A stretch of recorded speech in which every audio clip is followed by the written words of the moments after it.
Okay, now we are going to do this cube वाला problem जो होता है। तो इसमें एक क्यूबॉइड दिया हुआ है and all the registers in every branch, है ना, ये हर ब्रांच में जो रजिस्टर्स है यहाँ पर they are all having same value. हमें क्या निकालना है, we have to calculate equivalent capacitance between A and F. So what we require, तो इसमें वो डिपेंड करता है किन दो टर्मिनल्स के बीच में आप इक्विवेलेंट पूछ रहे हो, उसके बेसिस पर आंसर अलग अलग आता है।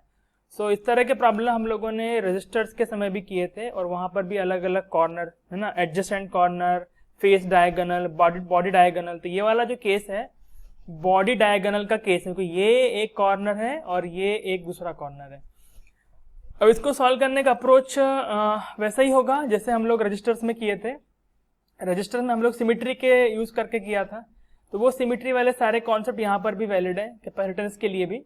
बस अंतर क्या जाता है कि वो सीरीज का पैरेलल का फॉर्मूला चेंज होता है, बाकी पूरा अप्रोच सेम ही रहता है। इनफैक्ट आपका जो रेजिस्टेंस वाले सर्किट में जो आंसर आया उसके आंसर में दिया, है ना, आर को 1/c से रिप्लेस कर देंगे। आर इक्विवेलेंट को you replace by 1/r equivalent, 1/c equivalent, और बाकी के आर को if you replace by 1/c then you will get the same result. So it will see here. इसके अलावा इसको सॉल्व करने का एक तरीका और है, हम लोग सर्किट में चार्ज डिस्ट्रीब्यूशन करके भी सॉल्व कर सकते हैं। तो मैं इसको चार्ज डिस्ट्रीब्यूशन करके देखता हूँ, यहाँ सॉल्व करूंगा। तो हम लोग बोल सकते हैं यहाँ से कि जब यहाँ से हम लोग बैटरी लगाएंगे तो चार्ज जब सर्कुलेट होना शुरू होगा, तो जैसा हम लोगों ने करंट में, मैंने एक लेक्चर में दिखाया था कि ये इक्वली करंट डिवाइड हो जाता है तीनों ब्रांच में ऐसे। तो यहाँ पर करंट की बात तो नहीं है बट चार्ज की बात होगी। मतलब ये कॉर्नर वाले जो, बिकॉज सिमिट्री है, तीनों ब्रांचेस बिल्कुल सिमिट्रिकल है। यहाँ से जाकर के ये फेस आता है, फिर ये वाला टर्मिनस आ गया, फिर यहाँ से जाकर के ये वाला फेस आता है, फिर ये टर्मिनस आ गया, यहाँ से जाकर के पीछे वाला वो फेस आएगा और फिर वो टर्मिनस आ जाएगा।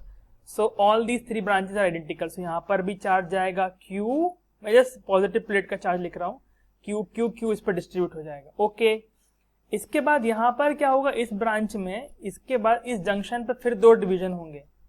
सो दोनों डिवीजन में दोनों पाथ आइडेंटिकल होता है। ये रास्ता देखिए चाहे ये वाला रास्ता देखिए, both the paths are exactly identical. Therefore क्या होता था, आपका इस ब्रांच का करंट और इस ब्रांच में करंट इक्वल जाता था। तो यदि यहाँ से I करंट आता था तो यहाँ पर I/2 ऐसा हो जाता था।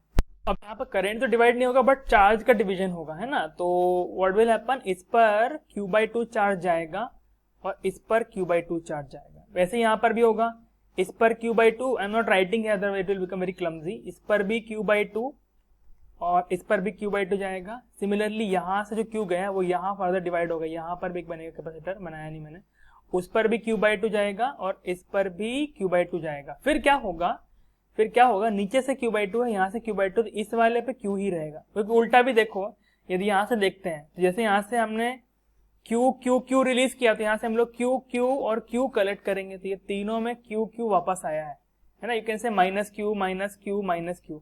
सो बैटरी ने अपने पॉजिटिव से 3Q सप्लाई कर दिया और यहाँ से कितना ले लिया, 3Q वापस ले लिया, मतलब सप्लाई कितना किया, -3Q सप्लाई कर दिया। तो इस तरह से यहाँ पर चार्ज का डिस्ट्रीब्यूशन हो गया, है ना। अभी चार्ज डिस्ट्रीब्यूशन के बाद क्या करना है, हमें वो किरचॉफ लॉ लगा करके, है ना, हम लोग वोल्टेज ड्रॉप के लिए इक्वेशन लिख करके निकाल लेंगे। तो C इक्विवेलेंट का मतलब क्या होगा, if you are asked to calculate equivalent capacitance between A and F, तो हमको पता है कि Q is equal to CV होता है। देयरफॉर वी कैन से कि V is equal to Q/C।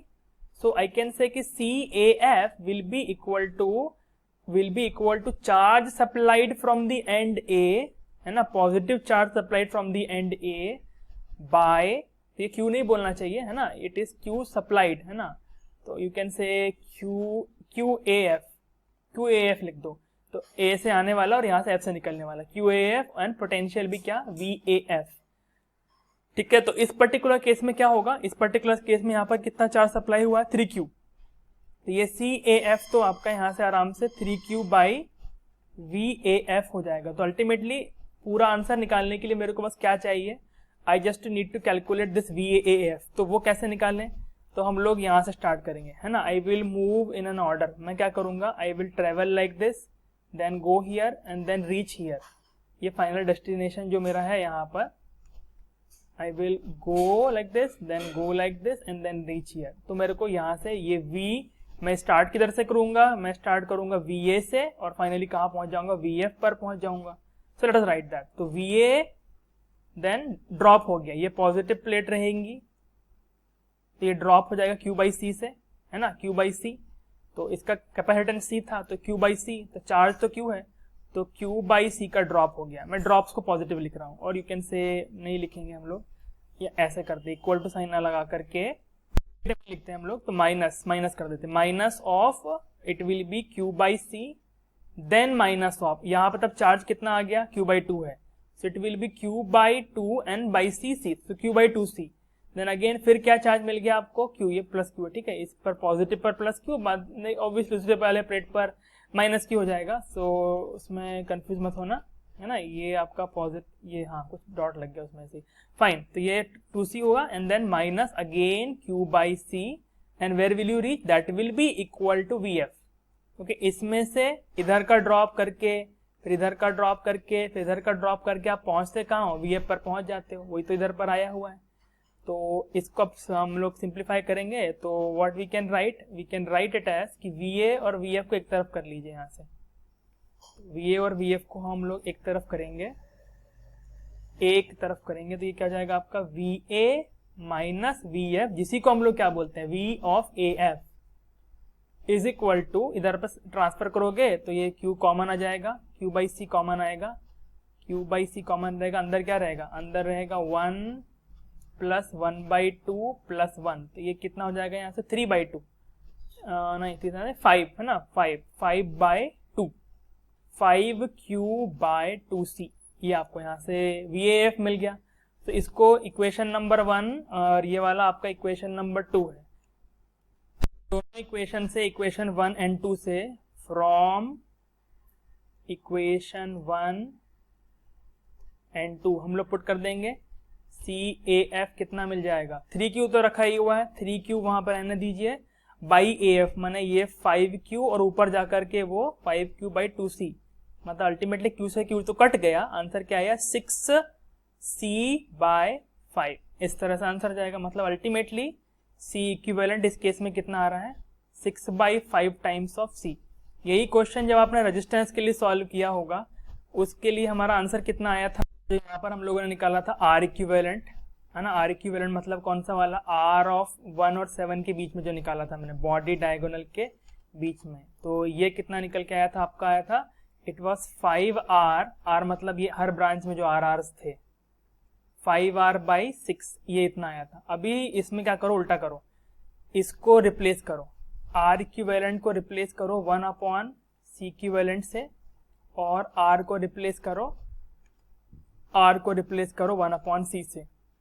तो इस फॉर्मूले में क्या मिल जाएगा, यहाँ से देखेंगे तो ये जाएगा 1 अपॉन C इक्विवेलेंट, और ये मिलेगा, बस नंबर को रिवर्स नहीं करना है, तो 5 by 6 ही रहेगा, ये 6 by R हो जाएगा।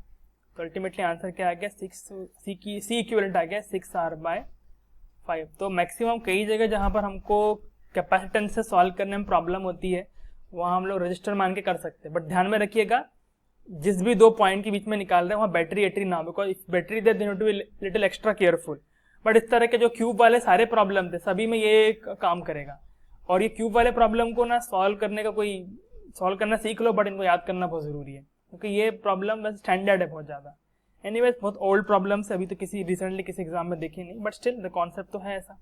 इसी तरह इस problem you can also try, है ना, होमवर्क के लिए आप ट्राई कर सकते हो, इजी ही है। क्या निकालना है आपको, जो ऊपर C हमने AF निकाला था, आप CAB निकालिए, मतलब एडजेसेंट के लिए ये कैलकुलेट करो, एंड C ऑफ A ये फेज डायगोनल AC, AB मतलब ये दोनों की बात कर रहा हूं मैं, और फेज डायगोनल मतलब ये AC की बात कर रहा हूँ, ठीक है। तो ये भी निकालना आप देखिएगा, C of AC, this too you can try, है ना। तो रिजल्ट बस वही होगा जो रजिस्टर के केस में हम लोगों ने किया था, वही अप्रोच रहेगा, और जस्ट आपको रेसिप्रोकल कर देना है R को 1 अपॉन C से। और एक और बात है कि इस प्रॉब्लम को तो हम लोगों ने इस तरह से चार्ज की तरह सॉल्व किया है, you can also try yourself, symmetry की तरह ट्राई कर सकते हो, है ना, सिमेट्री से ट्राई करना, जैसे हमने रजिस्टर्स के लिए किया था। क्या किया था वहां पर, ये 3 पॉइंट का जो पोटेंशियल था हम लोगों ने इक्वल देख लिया था, बाई सिमेट्री बोला था, तो उनको हम लोग क्या कर देते थे, ज्वाइन कर देते थे। वो ज्वाइन करने के बाद एक नया सर्किट बनता था, फिर उस नए सर्किट में हम लोग सीरीज पैरेलल कॉम्बिनेशन लाकर सॉल्व करते थे। So you can try that out also. Okay, so that's the end of this part.